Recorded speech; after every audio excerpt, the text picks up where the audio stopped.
Hello बच्चों, आपका स्वागत है आपके YouTube चैनल पाथवे पे। तो आज हम लोग क्लास 12th का 10 मोस्ट VBI क्वेश्चन को लेकर आए हैं। तो अगर आप इन सारे सवाल को ढंग से देख लेते हो इस वीडियो में और इसे याद कर लेते हो तो आप ये कंफर्म कर लो कि आपका 4 मार्क्स जो है वो तो कंफर्म है कि वो फिक्स हो जाएगा, क्योंकि ऐसा सवाल हमने आज लेकर आया है। ये 10 सवाल का जो सीरीज है वो इस टाइप का हमने अरेंज किया है कि ये मोस्ट VBI क्वेश्चन है कि इससे बाहर जो है एग्जाम में आने वाला नहीं है। इससे कंफर्म मानो कि आपको 2 सवाल जो है एग्जाम में भिड़ेगा ही भिड़ेगा, ठीक है ना। तो चलिए हम लोग इसको स्टार्ट करते हैं, शुरू करते हैं। तो फर्स्ट क्वेश्चन जो है हमारा क्या है बोलो, लेंज के नियम को लिखना है कि लेंज का नियम क्या होता है। और देखो ये जो सवाल है वो कई बार पूछ चुका है, तो आप यहां से ये अनुमान लगा सकते हो कि इस सवाल का लेवल क्या है। और ये रिपीट करने वाला सवाल है, ये बार बार रिपीट करने वाला सवाल है। देखो 99 में आ चुका है, 13 में आ चुका है, 16 में आ चुका है और 19 में आ चुका है, 9 में भी आ चुका है। काफी बार ये पूछा गया है सवाल है। इस सवाल क्या है बोलो, लेंज का नियम लिखना है आपको, लेंज लिखना है, ठीक है। कैसे करेंगे हम लोग, लिखेंगे कैसे, जब किसी कुंडली से संबंध चुंबकीय फ्लक्स में परिवर्तन होता है तो कुंडली में विद्युत वाहक बल प्रेरित हो जाती है और प्रेरित विद्युत वाहक बल की दिशा इस प्रकार होती है कि यह प्रेरण के कारण को ही क्या करता है बोलो, विरोध करता है। इसका मतलब क्या है आपको समझा देते हैं कि अगर आप किसी कुंडली से संबंध चुंबकीय फ्लक्स में परिवर्तन कीजिएगा तो वहां पे क्या होता है, एक तुम्हारा EMF उत्पन्न हो जाता है और ये जो EMF का जो दिशा है वो उन्हीं कारण का विरोध करती है कि जहां से वो क्रिएट हुआ है। तो ये था तुम्हारा लेंज का नियम। आपको इसे हम इंग्लिश में भी दिखा देते हैं कैसे लिखेंगे अपने एग्जाम में। बोला when the connection with a coil is converted into magnetic flux the electromotive force gets induced, है ना। कि अगर आप कनेक्टिंग कॉइल में मैग्नेटिक फ्लक्स को चेंज कीजिएगा तो क्या होगा, वहां पे एक आएगा EMF, इलेक्ट्रोमोटिव फोर्स को ही क्या बोलते हैं हम लोग, EMF बोलते हैं ना। तो वहां पे क्या आता है बोलो, EMF आता है। और ये जो EMF है इसका डायरेक्शन इस टाइप का होता है, इस प्रकार से होता है कि ये अपोज करता है। किसको अपोज करता है बोला, कॉज ऑफ इंडक्शन। मतलब जहां से ये इंड्यूज होता है ना उसी कॉज को क्या करता है, ये अपोज करता है ना। तो ये था हमारा लेंज का नियम। अब हम लोग नेक्स्ट आगे चलेंगे और नेक्स्ट सवाल हमारा क्या है देखते हैं। नेक्स्ट सवाल है हमारा फ्लेमिंग का बाएं हाथ का नियम। तो ये क्या है बोलो, तो बोला है यहां ध्यान से देखिए इस फिगर को देखिए। इसमें करना क्या है, ये नियम हमें बताता है। बोला है इस नियम के अनुसार अपने बाएं हाथ की अंगुलियों को इस प्रकार से फैलाएं कि तर्जनी, अंगूठा और मध्यमा तीनों एक दूसरे पर लंब हो, ठीक है ना। तो अंगूठा चुंबकीय बल की दिशा को और तर्जनी चुंबकीय क्षेत्र की दिशा को और मध्यमा जो है वो चुंबकीय धारा की दिशा को बताता है।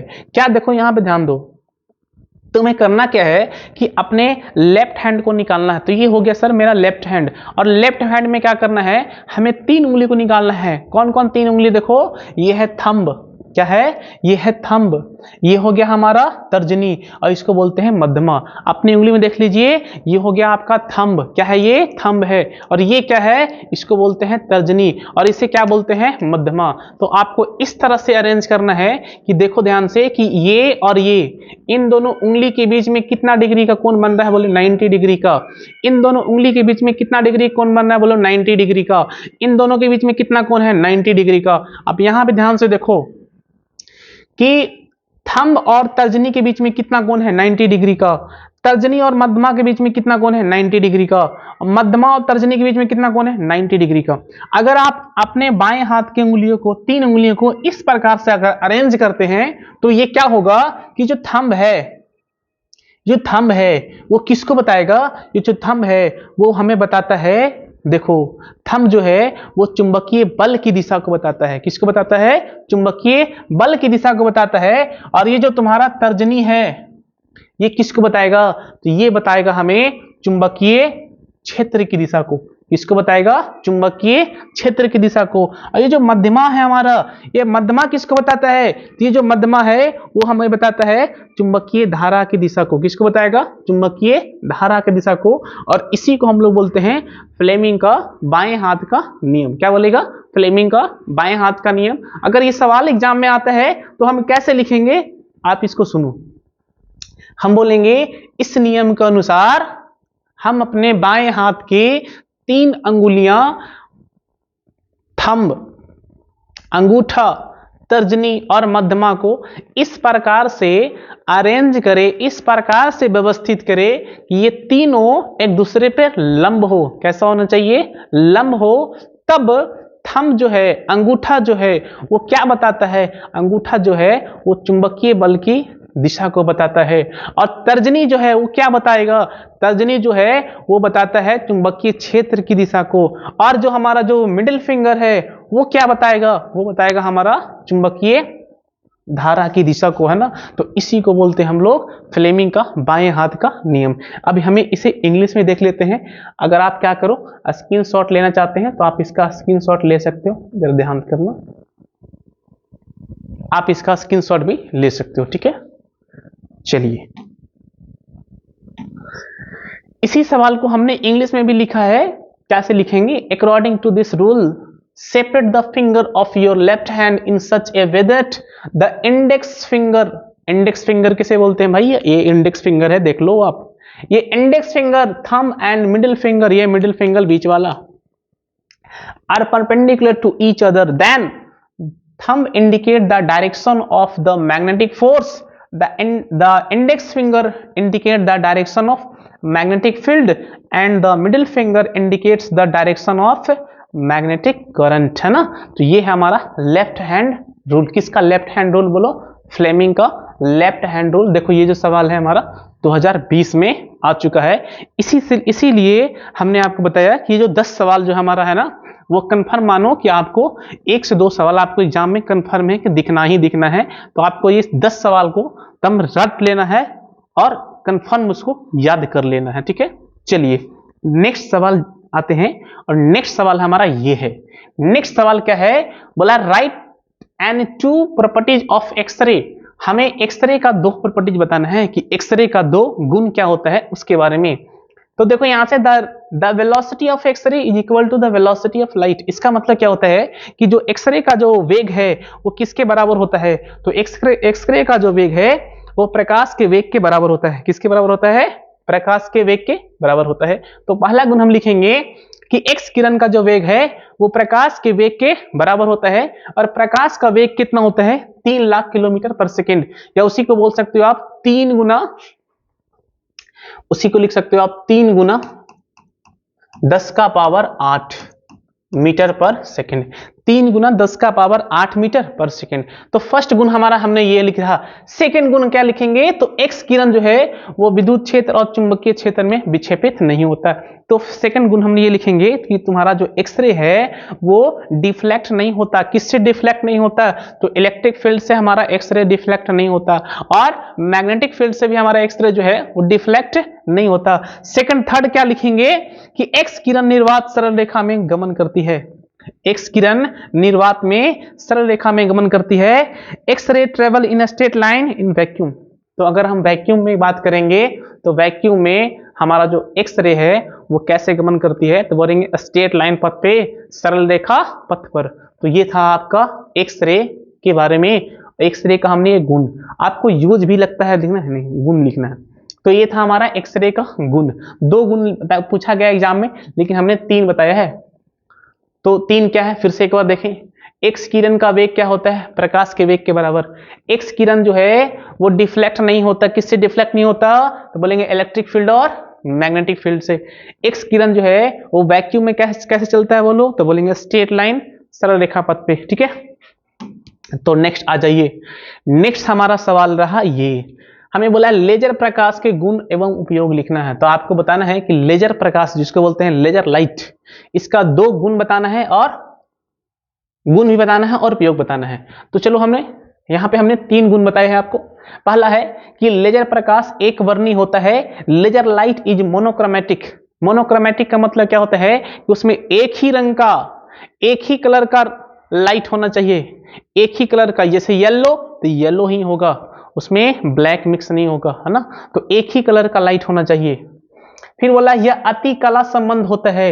इट्स वेरी डार्क रिलेशन, है ना। तो जो तुम्हारा जो लेजर लाइट है उसका रिलेशन कैसा होता है, तो बोलेंगे डार्क रिलेशन। कैसा होता है, डार्क रिलेशन होता है, डार्क रिलेशन। फिर क्या है, यह अति दिशात्मक होता है। It is highly directional. जो हमारा जो लेजर लाइट है ना वो कैसा होता है, अति दिशात्मक, हाईली डायरेक्शनल, है ना। तो ये हमारा है लेजर लाइट का गुण। ठीक है, उपयोग मतलब लेजर लाइट का हमें उपयोग कहां करना है, तो लेजर लाइट का उपयोग हम करेंगे हीरे में छोटे छिद्र करने में। अगर आपके पास कोई डायमंड है और उस डायमंड को अगर आपको होल करना है, छिद्र करना है, तो आप वहां पे यूज कर सकते हो किसका, बोलो, एक्सरे का यूज कर सकते हो। ये एक्सरे जो है वो डायमंड में भी क्या कर देता है, होल कर देता है, छिद्र कर देता है। दूसरा हम लोग कहां करेंगे, चिकित्सक विज्ञान में। तो मेडिकल साइंस में भी हम लोग यूज करते हैं किसका, बोलो, तो मेडिकल साइंस में हम लोग यूज करते हैं लेजर लाइट का। तो ये लेजर लाइट का 3 गुण था और ये 2 उपयोग। ठीक है, चलिए आगे चलते हैं। आगे क्या है, प्रकाश विद्युत प्रभाव क्या है, हमें बताना है कि फोटो इलेक्ट्रिक इफेक्ट क्या होता है। तो प्रकाश विद्युत प्रभाव क्या है, देखो हमने पढ़ते हैं यहाँ पे कि धातु की सतह पर प्रकाश को आपतित कराकर प्रकाश ऊर्जा के द्वारा धातु की सतह से इलेक्ट्रॉनों को मुक्त कराने की क्रिया को क्या कहेंगे, प्रकाश विद्युत प्रभाव कहेंगे। The process of liberating electron from the metal surface through the light energy by incident light on the metal surface is called photoelectric effect। अब photoelectric effect होता है क्या है वो समझा देते हैं आपको। आपको अगर बताएं क्या करना है कि आपके पास, जैसे मान लो कि आपके पास एक मेटल है, जैसे मान लो ये हमारे पास एक मेटल है, ये एक मेटल है। तो आपको अगर ये मेटल है और मान लो यहां से लाइट इंसिडेंट हुआ, तो जैसे ही लाइट यहां से इंसिडेंट होगा तो क्या होगा कि इस मेटल सरफेस पे जो इलेक्ट्रॉन है, जो इस मेटल सरफेस जो फ्री इलेक्ट्रॉन है, जैसे ही लाइट इस पे पड़ता है तो उस लाइट से तुम्हारा जो फ्री इलेक्ट्रॉन है वो एनर्जी को गेन कर लेता है। और जैसे ही एनर्जी को गेन कर लेता है तो यहां से क्या हो जाता है, फ्री हो जाता है, मुक्त हो जाता है। तो इस प्रोसेस को हम लोग क्या बोलेंगे, इस प्रोसेस को हम लोग बोलेंगे फोटो इलेक्ट्रिक इफेक्ट, प्रकाश विद्युत प्रभाव। ठीक है, ये देखो ये भी सवाल हमने 1993 में आ चुका है भाई, 98 भी आ चुका है और 2011 में भी आ चुका है। आप नेक्स्ट देखो, नेक्स्ट क्या है, नेक्स्ट हमसे पूछा गया है कि परमाणु के बोर मॉडल की 2 कमियों को लिखना है। तो परमाणु का जो बोर मॉडल है उसका 2 कमी बताना है, 2 डिफेक्ट बताना है। तो पहला डिफेक्ट क्या है, यह साधारण परमाणुओं के स्पेक्ट्रम को नहीं समझा सका। It can not explain the spectrum of ordinary atoms. तो जो ऑर्डिनरी एटम्स है, साधारण एटम्स है, साधारण परमाणु है, उसका जो स्पेक्ट्रम हमें मिला उसके बारे में ये बोहर ने बता नहीं सका। इसलिए क्या हो गया भाई, उसका एक कमी हो गया। दूसरा कमी क्या था, यह परमाणु के भीतर इलेक्ट्रॉनों की वितरण तथा उसकी कोई सूचना नहीं दे सका। It could not give any information about the distribution of electrons within the atoms, है ना। एटम में इलेक्ट्रॉन किस तरह से डिस्ट्रीब्यूट होते हैं, किस तरह से बटे व्यवस्थित होते हैं, इसके बारे में बोहर साहब ने नहीं बताए अपने परमाणु के मॉडल में। तो ये भी क्या है भाई, ये भी उसका एक कमी है। तीसरा कमी क्या है, ये इलेक्ट्रॉन की तरंग प्रकृति को नहीं समझा सका। इलेक्ट्रॉन का तरंग प्रकृति भी होता है, वेव नेचर भी होता है इलेक्ट्रॉन का, लेकिन उसके बारे में ये भी बता नहीं सके। तो ये सब क्या है, ये सब कमी है। यहां देख लो, इट कुड नॉट, हाँ यहां पे देखो, it could not explain the wave nature of the electron. Electron का जो वेव नेचर होता है इसको भी उन्होंने एक्सप्लेन नहीं कर सके। तो ये था हमारा परमाणु के बोहर मॉडल की 2 कमियां, हमने 3 कमी बताया है। तो आप इन तीनों कमी को ध्यान में रखना, ठीक है। चलिए नेक्स्ट हम लोग आगे चलते हैं। आगे हमारा सवाल रहा ये सवाल क्या है, अर्धचालक क्या है, सेमीकंडक्टर क्या है। व्हाट इज सेमीकंडक्टर, बोला वैसा पदार्थ जिसके संयोजी बैंड तथा चालन बैंड के बीच सूक्ष्म ऊर्जा अंतराल होता है। तो अर्धचालक क्या है, इसमें क्या होता है कि ये इस तरह का पदार्थ है जिसमें संयोजी बैंड और चालन बैंड, इसके बीच का जो एनर्जी गैप होता है वो क्या होता है, मिनिमम होता है, सूक्ष्म होता है, काफी छोटा होता है। और क्या है कि जब हमारा टेम्परेचर, जब ताप जो है वो 0 होता है, उस अवस्था में जो इलेक्ट्रॉन है वो संयोजी बैंड से चालन बैंड तक नहीं पहुंच पाते, जिससे वो जो हमारा पदार्थ है वो किस तरह से बिहेव करता है, तो वो बिहेव करता है हमारा कुछ चालक की तरह, जिसको बोलते हैं इंसुलेटर। लेकिन अगर हम लोग टेम्परेचर को बढ़ा दें, ताप को बढ़ा दें, तो है ना, तो ताप को बढ़ा देंगे तो हमारा जो इलेक्ट्रॉन है वो संयोजी बैंड से कहाँ जाता है बोलो, चलन बैंड में जाता है, और जिससे वो बिहेव करता है किस तरह से, सुचालक की तरह, कंडक्टर की तरह। तो ये था कहानी किसका बोलो, सेमीकंडक्टर का। तो सेमीकंडक्टर क्या है, तो हम लोग उसको इस तरह से लिख सकते हैं, 2 मार्क्स का सवाल आता है ये। नेक्स्ट क्या है, नेक्स्ट हमारा है और एंड गेट का तुम्हें लिखना है, पहले बुलियन व्यंजक लिखना है और फिर हमें लिखना है सत्यता सारणी। चलो लिख के दिखाते हैं। पहले सबसे पहले हम बात करते हैं और गेट का। तो हमें और गेट का क्या लिखना है, तो हमें और गेट का लिखना है बुलियन एक्सप्रेशन लिखना है। क्या होता है, तो बोलेंगे y बराबर a प्लस बी होता है। y बराबर क्या होता है बोलो, a प्लस बी होता है। तो और गेट का जो बुलियन एक्सप्रेशन है वो क्या होता है, y equal to a plus B. अच्छा, एक हमने और बोला है आपको एंड गेट। एंड गेट का बुलियन एक्सप्रेशन क्या होता है, तो बोलेंगे y बराबर a इंटू बी होता है। y बराबर क्या होता है बोलो, a इंटू बी। अब हमें बताना है इसका सत्यता सारणी। देखो दोनों का बना देते हैं।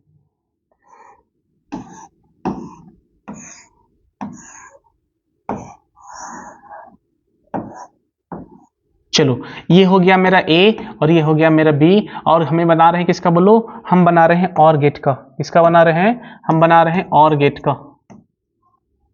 तो और गेट का अगर हम बनाएंगे तो ये हो जाएगा हमारा यहाँ से A प्लस बी। क्या हो जाएगा बोलो, यहाँ पे A प्लस बी हो जाएगा। आप बताओ कि A का जो मान है, अच्छा यहाँ पे हमें लेना क्या है, तो पहले आपको लेना है 0 और 0, फिर लेना है आपको 1 और 1, फिर लेना है 1 0, और फिर हमें लास्ट ले लेना है 0 और 1। तो यही हमें 4 टाइप का लेना है। पहले 0 0 लेना है, 1 0 लेना है, सॉरी 1 1 लेना है, 1 0 लेना है और 0 1 लेना है ना। तो यही हमें 4 लेना है वैल्यू। तो अब क्या करना है, 0 प्लस 0 क्या करेंगे बोलो, 0। 1 प्लस 1 तो 2 नहीं करना है, 1 प्लस 1 कितना करना है, यहाँ पे 1 करना है। 1 प्लस 0 कितना करना है बोलो, तो 1। 0 प्लस 1 कितना होगा बोलो, 1। तो ये हमने बना दिया ट्रूथ टेबल। इसको बोलते हैं ट्रूथ टेबल, हिंदी बोलते हैं सत्यता सारणी, ट्रूथ टेबल। तो ये था हमारा ट्रूथ टेबल किसका बोलो, और गेट का। फिर तुम्हें किसका बनाना है, फिर तुम्हें बनाना है एंड गेट का। देखो यहाँ पे हम एंड गेट का बना देते हैं। ये है एंड गेट, ये हो गया A, ये हो गया B और ये हो गया y equal to A into B. ये है हमारा एंड गेट। फिर से वही काम, 0 0 1 1 1 0 0 1, यही तो लेना हमें बार बार। 0 0 1 1 1 0 और 0 1 लेना, ठीक है ना। अब चलो हमें करना है A इंटू बी, है ना। तो 0 इंटू 0 क्या होगा भाई, 0 होगा। 1 इंटू 1 1, 1 इंटू 0 0, 0 इंटू 1 क्या होगा, 0। तो ये हमने क्या बना दिया, ये हमने बना दिया ट्रूथ टेबल। क्या बनाए हैं, ट्रूथ टेबल। किसका है ये ट्रूथ टेबल, तो ये है ट्रूथ टेबल एंड का। किसका है बोलो, एंड का। तो ये हमने बना दिया एंड गेट। तो इस तरह से आपको बनाना है ट्रूथ टेबल। लेकिन आपको याद ये रखना है ये कि और गेट का बुलियन एक्सप्रेशन क्या होता है, बुलियन व्यंजक क्या होता है, तो वो होता है A प्लस बी, और एंड का क्या होता है, A इंटू बी। अगर आपको बुलियन एक्सप्रेशन याद है ना, तो आप ट्रूथ टेबल आसानी से बना सकते हो। यही 2 नंबर है तुम्हें, 1 और 0, 1 और 0। क्या कर सकते हैं, पहले दोनों को हम 0 ले लेंगे, फिर दोनों को 1 ले लेंगे, फिर एक 1 एक 0, फिर 0 और 1। तो ये हमने बना दिया हमारा बुलियन एक्सप्रेशन। चलिए आगे बढ़ते हैं। आगे हमारा है संट क्या है, तो बोला है कि जब गैल्वेनोमीटर के साथ में समांतर क्रम में निम्न प्रतिरोध जोड़ा जाता है तो इसे क्या कहेंगे, संट कहेंगे। जैसे मान लो ये हमारा गैल्वेनोमीटर है और गैल्वेनोमीटर के समांतर मान लो यहाँ पे एक छोटा सा रेजिस्टेंस लगा दो, तब उसको हम लोग क्या बोलते हैं, उसको हम लोग बोलते हैं पूरे सर्किट को, उसको बोलेंगे संट, है ना। ये प्रोसेस जो है ना, ये जो हमने बनाया कि गैल्वेनोमीटर के समांतर में एक छोटा सा लगा दिया रजिस्टर, उसको हम लोग क्या बोलते हैं, संट बोलते हैं। और इसका यूज कहाँ करते हैं, तो इसका यूज हम लोग करेंगे गैल्वेनोमीटर को जलने से बचाने के लिए। गैल्वेनोमीटर को सर्किट में जलने से बचाने के लिए ही हम लोग संट करते हैं। संट का मतलब क्या होता है, एक छोटा सा रेजिस्टेंस हम लोग गैल्वेनोमीटर के समांतर में ऐड कर देते हैं ना।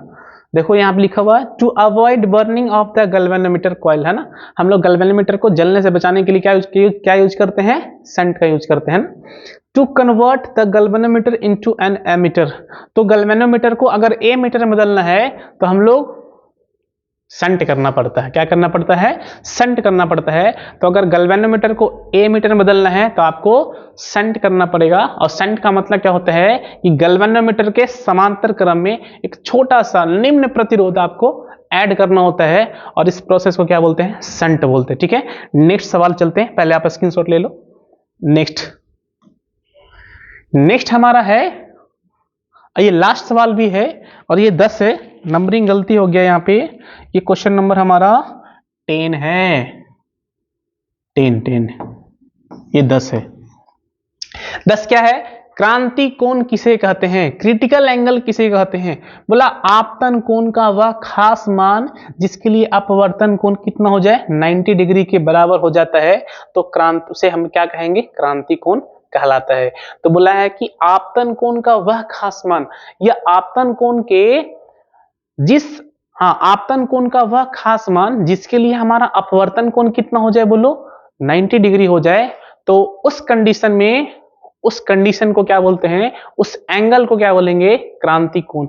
मान लो कि 30 डिग्री पे हमारा 30 डिग्री एंगल पे हमारा परावर्तन कोण कितना हो जाता है, 90 डिग्री, तो हमारा क्रिटिकल एंगल कितना हो जाएगा, तो बोलेंगे 30 डिग्री हो जाएगा। मान लो 60 डिग्री पे हमारा एंगल कितना हो जाए, अपवर्तन कोण कितना हो जाए, 90 डिग्री, तो हमारा क्रिटिकल एंगल कितना हो जाएगा, वो हो जाएगा हमारा 60 डिग्री। और ध्यान देना कि अगर आप क्रिटिकल एंगल से ज्यादा एंगल पे अगर लाइट को इंसिडेंट करवाइएगा तो उस केस में क्या होता है कि लाइट मेरा पूरा का पूरा क्या होता है, रिफ्लेक्ट हो जाता है, और इस घटना को हम लोग बोलते हैं पूर्ण आंतरिक परावर्तन, जिसको बोलते हैं टोटल इंटरनल रिफ्लेक्शन। तो ये 10 सवाल था ना जो हमने आज लेके आए हैं, ये 10 मोस्ट वीवीआई क्वेश्चन है, आपको इसको ध्यान से पढ़ना है वीडियो से, और इसे याद भी रखना है। ठीक है, तो इसी तरह का अगर आपको वीडियो चाहिए तो आप इस चैनल से बने रहिए, है ना। तो चलिए, धन्यवाद।